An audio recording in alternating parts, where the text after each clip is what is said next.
Vaccine की खोज के लिए वैज्ञानिकों के लिए पवित्र कब्र से कम कुछ भी नहीं है। विशाल ध्यान और धन एक इंजेक्शन विकसित करने और बड़े पैमाने पर उत्पादन करने पर ध्यान केंद्रित किया गया है।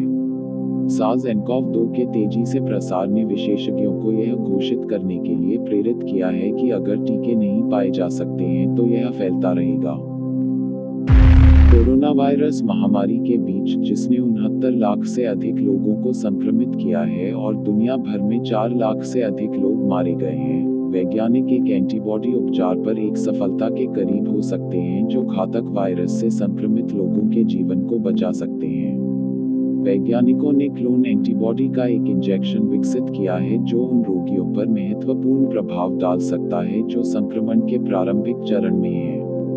उपचार 2 एंटीबॉडी का एक संयोजन एक इंजेक्शन की खुराक में, क्योंकि दोनों होने से आप एक एंटीबॉडी के विकास के प्रतिरोध की संभावना को कम करते हैं। एंटीबॉडी थेरेपी को बुजुर्गों और कमजोर लोगों के लिए प्राथमिकता दी जाएगी, जो एक टीका के लिए एक अच्छी प्रतिक्रिया विकसित करने में सक्षम नहीं हो सकते हैं।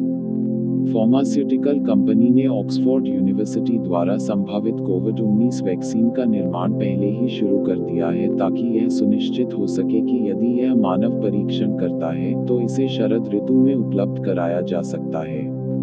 सबसे पहले हम एंटीबॉडी परीक्षण के बारे में जानते हैं कि यह कैसे काम करता है। एक एंटीबॉडी परीक्षण आपके रक्त में एंटीबॉडी नामक चीजों के लिए एक जांच है। कोरोना वायरस जैसे संक्रमण से लड़ने पर आपका शरीर इन्हें बनाता है। वैक्सीन मिलने पर वही बात होती है जैसे फ्लू शॉट। यह है कि आप एक वायरस से प्रतिरक्षा कैसे बनाते हैं। एंटीबॉडी परीक्षण केवल वायरस के लिए जांच नहीं कर रहा है, इसके बजाय यह देखना है कि क्या आपकी प्रतिरक्षा प्रणाली बीमारी के खिलाफ आपके शरीर की रक्षा ने संक्रमण का जवाब दिया है।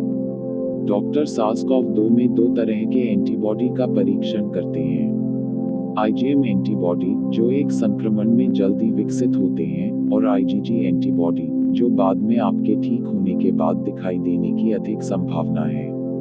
IgM एंटीबॉडी विकसित करने में आपके शरीर को लगभग 4 सप्ताह लगते हैं, लेकिन वैज्ञानिकों को यकीन नहीं है कि SARS-CoV-2 के साथ ऐसा होने में कितना समय लगेगा। इसका पता लगाने के लिए और परीक्षणों की आवश्यकता है।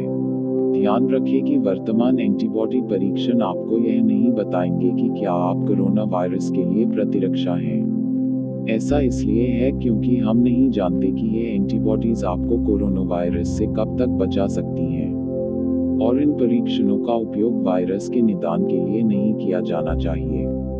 कोरोना वायरस के लक्षण शुरू होने के लगभग 7 से 10 दिनों के बाद अधिकांश लोगों में एक एंटीबॉडी होते हैं। वे आमतौर पर संक्रमण के चले जाने के बाद आपके खून में लंबे समय तक रहते हैं, लेकिन हम यह नहीं जानते हैं कि नए कोरोना वायरस के लिए यह कितना लंबा है।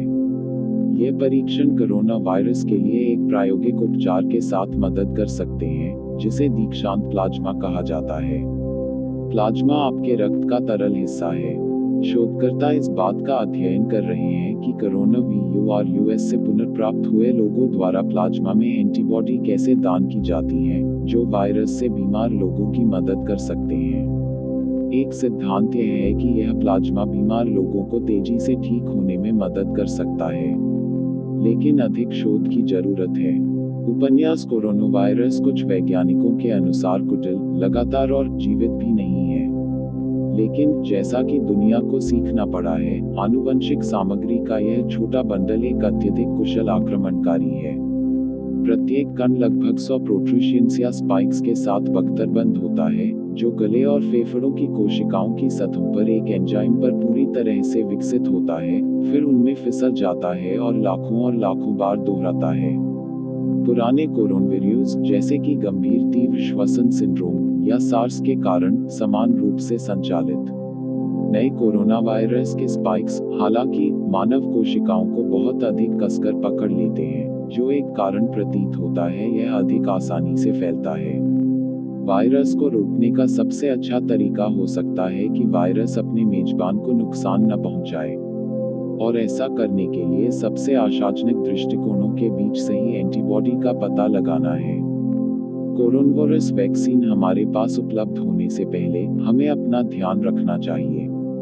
प्रिय दर्शक, मैं डेविड। इस वीडियो के अंत में मैं आपसे अनुरोध करता हूं कि आप मेरे चैनल को सब्सक्राइब करें, शेयर, लाइक, कमेंट और घंटी के आइकन पर क्लिक करें ताकि वीडियो अपलोड करने पर आपको नोटिफिकेशन मिल सके। धन्यवाद।